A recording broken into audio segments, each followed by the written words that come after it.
Hello, I'm Timothy Hall, and I start this lecture with an image of myself, the artist, in the studio, amongst the objects of my life, the tools, and of course the paintings in their various states of becoming. On my table, there's always some incense, a bell, a few books, an espresso cup. All the sensual trappings befitting of what I see as a sacred spiritual space. A sense of spiritual mystery and that of the numinous pervade my work from its earliest stages. The numinous is typically impossible to define, but it refers to a mysterious, mystical, spiritual experience. Immanuel Kant thought that we cannot touch the noumena with our consciousness, and that we shouldn't really consider it in our approach to reality.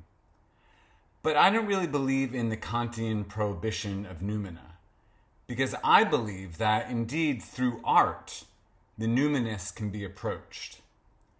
Going back here in these images to 2007, Egypt had been a preoccupation. But moreover, the science of Egyptology and the incidence of the Egyptomania of the Victorian era. The drawing on the left sort of began my interest in the visual rhetoric of the travel drawing coming out of the Grand Tour. Something of a fantastical sketch to serve as a calling card of one's worldliness, or a dashed-off draft to remind you of your exotic travels. The idea of a continuation of unfettered tourism by Western audiences recalls to mind Mark Twain's book, The Innocents Abroad, which is the title of the image on the right, a juxtaposition of a modern tourist selfie with a Victorian-era book cover. There's the hopeful tourist posing on her travels in various dressings of cultural appropriation, hoping to capture some sense of the exotic to make her own quotidian life more mysterious. The notion of the souvenir, an object with which you can conjure memory, was something that struck me on a research trip to Egypt in 2008. I noticed the rampant commodification of what were sacred objects, now turned into plastic desk trophies. So what I did was make plaster casts of those cheap Egyptian souvenirs, probably made in China, and I reproduced them in the fashion of an archaeological casting. In the Victorian era, the treasures that were often found in Egypt were summarily cast in plaster, and then those reproductions were sent all over the world as a type of souvenir or learning tool. Therefore, I wanted to continue that tradition, but in a ribald and contemporary way, by creating a table that looked like a minimalist's answer to the souvenir stand. The drawing on the right is of a necklace found in King Tut's tomb. I really love the simple symmetry and repetitive patterns that created a striking composition in the form of a circle. The circle reminded me of a clock.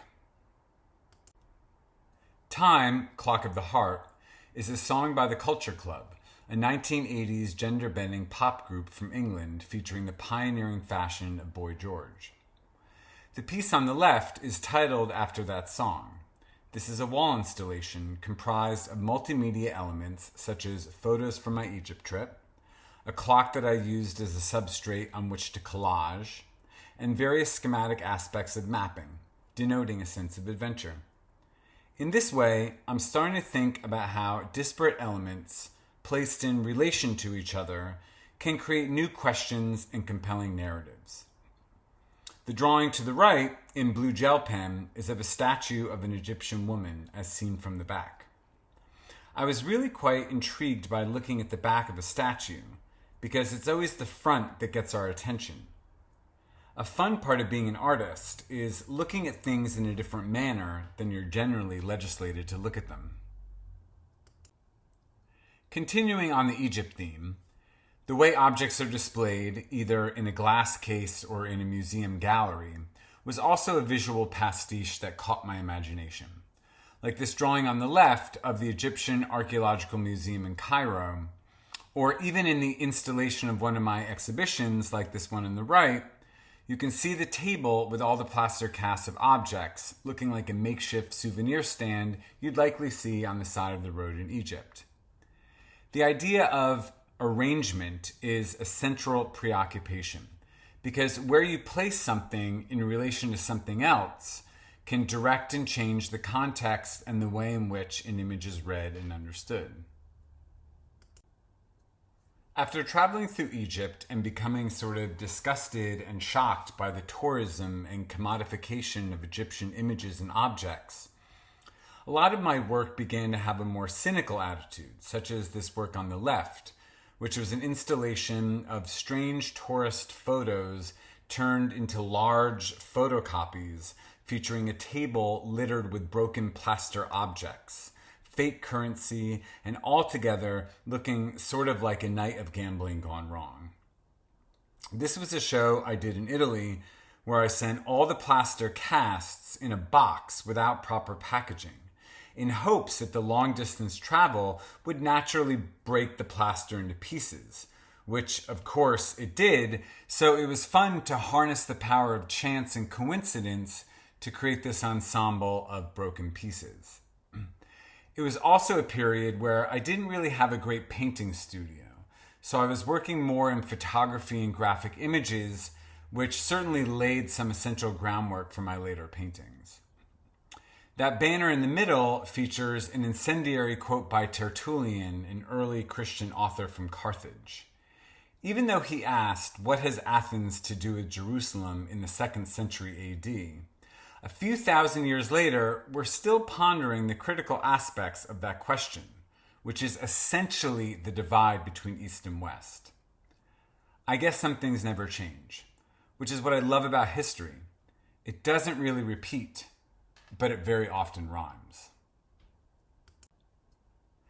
So my investigations into what I would say is the image brought me to pondering the images from my childhood that were visually influential or culturally relevant to my particular point of view, such as this clock installation on the left featuring a USA for Africa shirt, or these images of Boy George.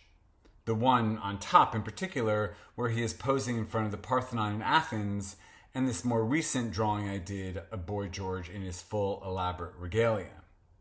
And more specifically, the Swatch Watch, which became a beloved substrate for the graphic musings of our time.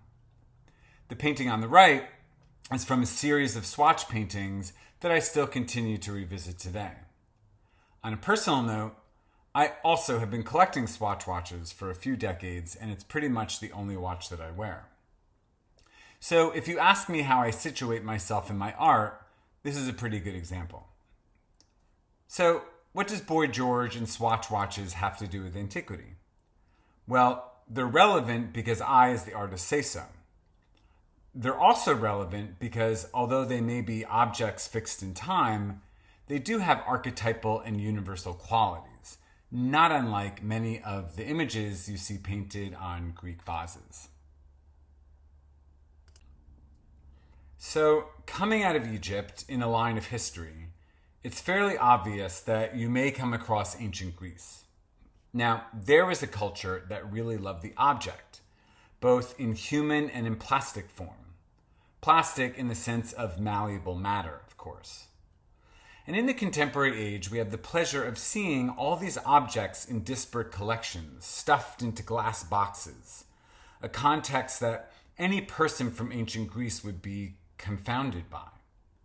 Clearly, these objects were not really meant to be seen in some piled-up display, but were discrete objects used either in ceremonies or daily activities. Therefore, there's something quite absurdist to me about these glass cases filled with vases and statues. So I've done a lot of drawings playing with the way curators arrange these display boxes.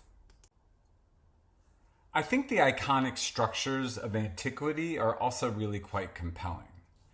This was a very large-scale public art commission that I created with future expansion architects at the Brooklyn Academy of Music in 2012, titled The Accelerated Ruin.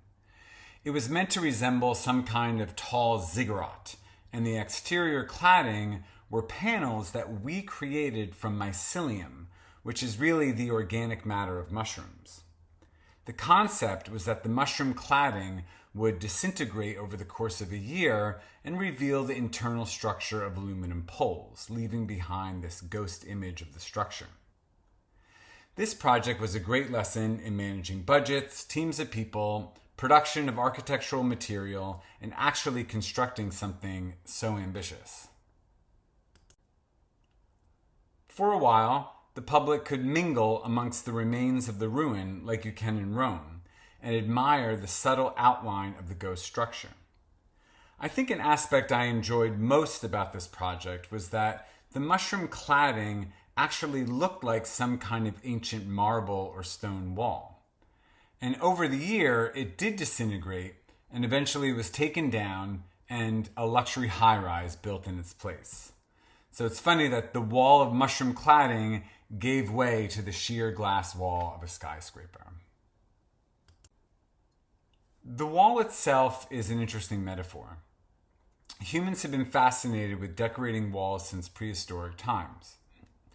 In fact, a lot of what we know about prehistory often comes from some form of wall painting. So I often find myself drawn to create something literally upon the wall.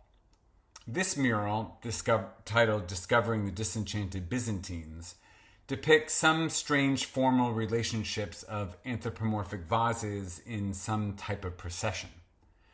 For me, the wall is also a space of play, where bodies can interact in the space amongst the objects, creating new forms and relationships. The image on the left is a wall ensemble featuring a large photocopy of a ruin with an old t-shirt of mine pinned up, accompanied by a clock collage and an oil painting.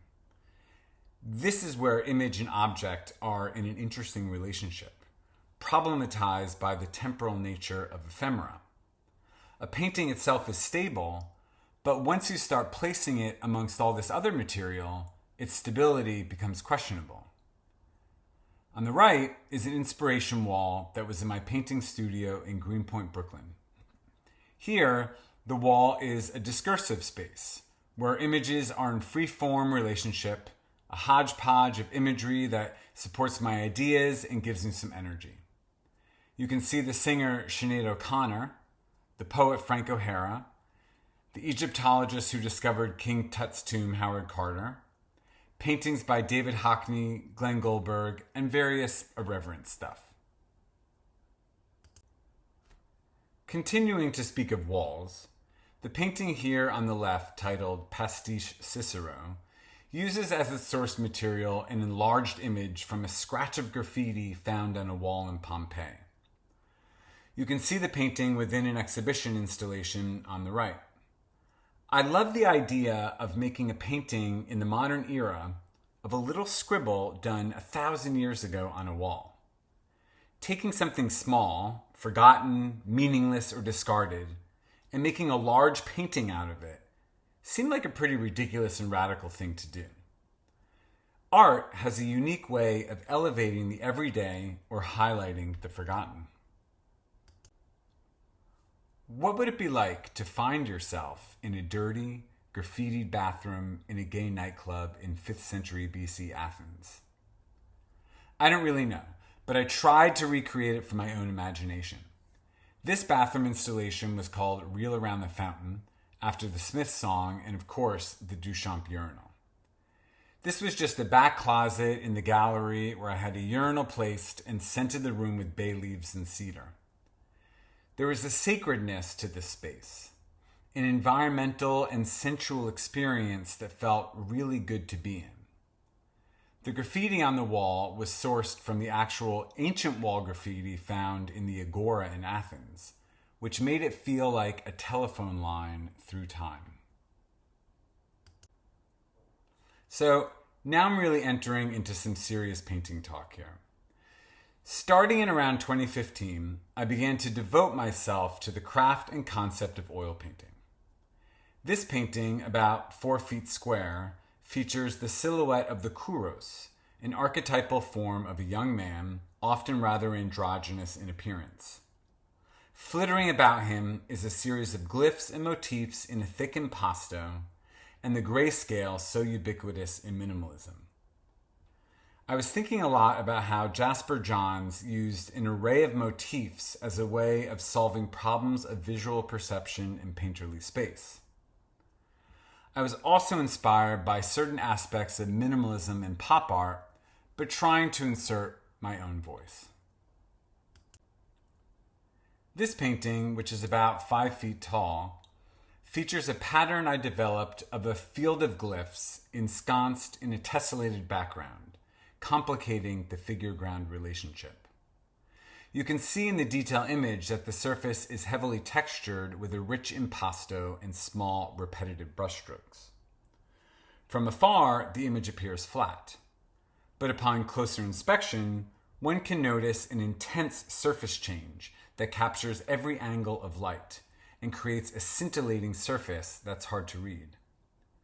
The thick application of oil paint, called impasto, is a painterly technique that I often employ, building up the surface of paint and then taking a small brush and incising brushstrokes in a repetitive pattern. This technique creates a textured surface that captures the light and plays with hues and values. These smaller paintings also feature similar glyphs, taken from both Greek and Phoenician alphabets, in dancing patterns that both obfuscate and create meaning. The wily slippage of language is an intellectual game that painters can play, because the actual image of a letter or a glyph in an alphabet becomes something of a symbol and icon. It's also a convenient vehicle for painterly concerns. The use of a pattern allows for meaning to be both directed at and avoided. I try to not have my paintings appear too much on the nose. During this period, I've been reading a lot of work by CP Cavafy, an early 20th century poet from Egypt who wrote in both High and Demotic Greek. Demotic Greek being that which is spoken and used casually. I've tried to collect as many translations of his poems because while shuttling between different translations of the same texts, you realize how much is lost or gained in the process. The choice of the word road as opposed to voyage can make all the difference. But what drew me to Cavafy was that his work exists untethered to a specific moment in time. It vacillates between obscure trading posts of a dying Byzantine Empire 2,000 years ago to gay flop houses in modern Alexandria. Simultaneously, you have in his poems Phoenician perfumes in messy bedsheets, busy streets and furtive glances, both modern and ancient. As one of the first modern gay poets to actually write rather explicitly about homosexual themes and desires, his poems have a liberating force. Cavafy uses time like putty, stretching it and pulling impressions. To Cavafy, the gods of 400 BC Athens still live among the modern age. They are timeless even if we pay no heed to them, which is also a philosophy shared by the psychologist Carl Jung.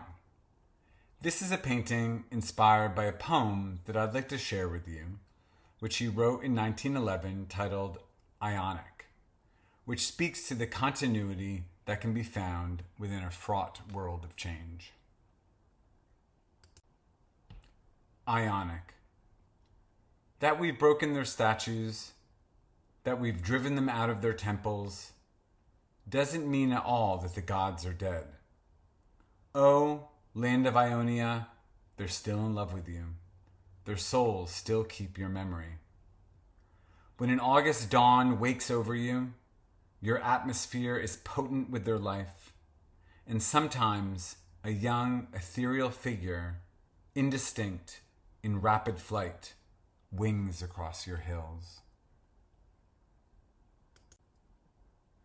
So, between a translation's loss of fidelity and Cavafy's nebulous use of historical incidents, I was led into thinking about the imperfect tense in language and how it is simultaneously the tense of progression and past. This image is of an installation of an exhibition I had at Ashes in Los Angeles in 2016 titled For Amanus, Who Died at 29 in 610. A title taken from a Cavafy poem that had a melancholic and queer longing that raised more questions than it answered. Who is this boy Amanus? How did he die at 29? And what about the specificity of 610 AD? The title was so evocative. So how could language that vacillates between both past and present be reconciled? What does it mean to be imperfect both in language and painting? This dialectical space seemed like a challenging point to begin thinking about the recent paintings I've done. Also part of the Amanus exhibition, this image is of an installation that features a series of stacked canvases on discrete shelves on a painted wall to look like an arcade covered in ancient graffiti. Much of this graffiti was sourced from the Athenian Agora as well, but also names and initials of people close to me. This is a close-up of the stacked canvases. And to provide context, let me explain how languages evolve over time, both in a utilitarian and aesthetic manner. As languages cross borders, people, time, and generations, they are bent, borrowed, manipulated, or lost. Incidentally, as languages move forward in time, they become leaner and more simplified, much like an effective graphic image. Ancient languages, on the other hand, are archaic and clunky, with a lot of structural aspects and verb shifts that we simply don't use anymore. Over time, a dynamic linguistic entropy sets in, as languages slowly lose what they don't essentially need to communicate. In this series, from one painting to the next, we see language change, from Phoenician glyphs to ancient Greek, and then to Latin letters, and the scribe, who perhaps is writing down some marvelous poem. As much as languages have changed, the imperfect is one tense that has largely stayed with us throughout the progression of time. The imperfect is the tense that describes conditions, people, and places in the past. It describes action that is repetitive or habitual. It implies continuity while being progressive. The imperfect is often used with verbs of being, emotion, capability, or conscience. Because of these elastic attributes, and if we believe that visual art is a language, it makes a lot of sense that the function of painting can be spoken about using the rhetoric of linguistics. The painting on the left continues to combine image and language in a lyrical way with a depiction of a flute player, likely in a Dionysian ritual. And like the monochromatic painting on the right, with its heavily patterned and impasto surface, I'm proposing that language can be both dense and sparse, lean and fat.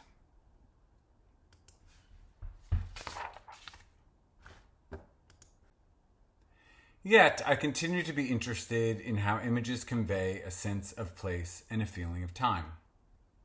After a research trip to Athens, I decided to record my trip through a series of travel sketches that served as something much more emotional than a photograph, but also still harken back to the grand tour and souvenir imagery that had interested me years before. I often tell my students to bring a sketchbook with them when they travel, because spending time drawing a landscape will help you remember it much more than a quick photograph that you likely will never look at again. During the pandemic, when a lot of existential dread set in amongst our collective unconscious, a dream came to me where I found myself in the dusty theater of Dionysus, and a free-floating face appeared with a dark mouth agape and piercing eyes. This image resembled the mask worn by Greek theater performers and called to mind the Jungian theory of persona, which is the mask that we wear towards the public. This image was the central painting in my 2022 exhibition titled Plato's Closet at Ashes in New York, a gallery that looks like something out of a futuristic minimalist spaceship. Right when you walked into the brightly lit space, you were confronted with this large and imposing painting featuring this arresting face, looking not all that different from Edvard Munch's Scream. The screaming face, incidentally, is my favorite and most used emoji. I find that this emoji, more often than not, is the most fitting response to current events and people's insane and inane posts to social media. These here on the right are also my most used emojis, and I find that the type of artist I am is quite enamored with the simple iconographic ability of emojis to convey meaning. It really highlights the idea of visual communication, as the Egyptians may have well understood with hieroglyphs. The paintings I started to make from 2022 onwards look to the slippage of meaning and comprehension of disparate images to create a discursive space. Like a language you don't speak but can still communicate in, the imperfect tense is a means for illuminating the past while keeping a toehold in the present. The use of the imperfect tense seeks to clue the paintings into a space of repetition, continuity, and a description of people, things, and conditions of the past. The paintings, such as this large one on the left, over 6 feet tall, attempt to use the past as a malleable concept that can be stretched, layered, and reimagined as to create a tableau of history as a continuous or progressive act. To create these works, I never employ Photoshop, but they come together in an intuitive way using cut and paste methods and on-the-fly inspiration. The painting on the left is titled Plato's Closet, a cheeky title both referring to the used clothing retailer and the idea of Plato's cave, which is central to the philosophy of image reproduction. Here, the cave is more like a closet, full of bric-a-brac, cultural signs and signifiers, ready to tumble out and create a mess. There's also a double meaning to the term imperfect, as it can also denote the impossibility of perfection in the course of history, the imperfection of painting, and the plasticity of the medium. Like this painting that uses an enlarged section of a vase fragment, something small in meaning is made larger to amplify a gesture. As oil paint changes form, value, and hue, so do the images. Painting is about an active surface, a tension of textures, the smooth versus an impasto. The imperfection of painting is part of its charm and rigor. A painting almost never reaches a state of perfection. What would that even mean? We should abandon the idea entirely. In my studio practice, there is always editing, reducing, adding, or subtracting. There's always a progression or a regression. I try to hold the tension of the opposites. Like actions in the past, there are many interpretations, memories, and beliefs. As revisionist history tells us, there is no meta-narrative. The same can be said for painting. There's just the imperfect tense to describe how something came to be and how it continues to become. These multimedia works on paper, which I call discursive arrangements, create intriguing relationships of images and ideas, both of things ancient and things new. Here are some details of the works seen in the frames. They often feature the source material and flotsam and jetsam of my research. These ones in particular are images and drawings from my first trip to Athens at age 38.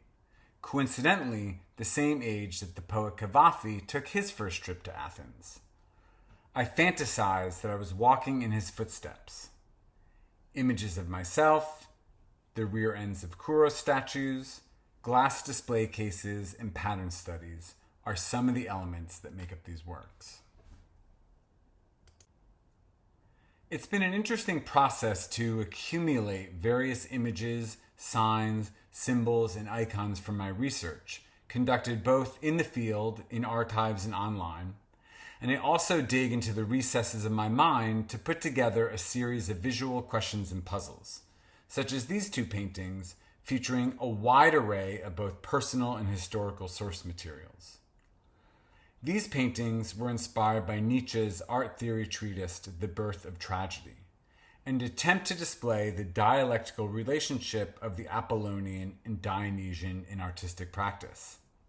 I say attempt because painting really is a great attempt at making meaning in a world that is always trying to come undone. In these works, you can see images of Dionysus on the top left, men engaged in a threesome over a Dionysian ritual altar in the top right, and various amphora and faces, dancing glyphs, and pop iconography. I've often used the image of a vase, or the amphora, because that was the central substrate on which Greek painting was practiced. It's also an archetypal female form and a potent image of a vessel which carries substances. The vase is also such an essential human object, so useful and also so decorative. In an interesting linguistic puzzle, the word amphora is linked to the word metaphor because they both involve the idea of transport and use the root word pherein, which means to carry. So, like the amphora carries physical substances like wine or oil, the metaphor carries meaning from one concept to the other. In terms of source material, one of my favorite ways of working is that of taking on the role of researcher, archaeologist, or archivist.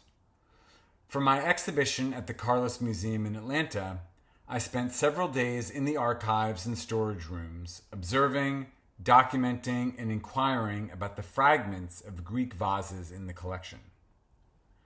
What came out of that research was a series of reimagined and reconfigured paintings featuring the Carlos Museum's study collection, as well as the various people and stories involved in the perilous and strange journey these fragments took to arrive at the museum.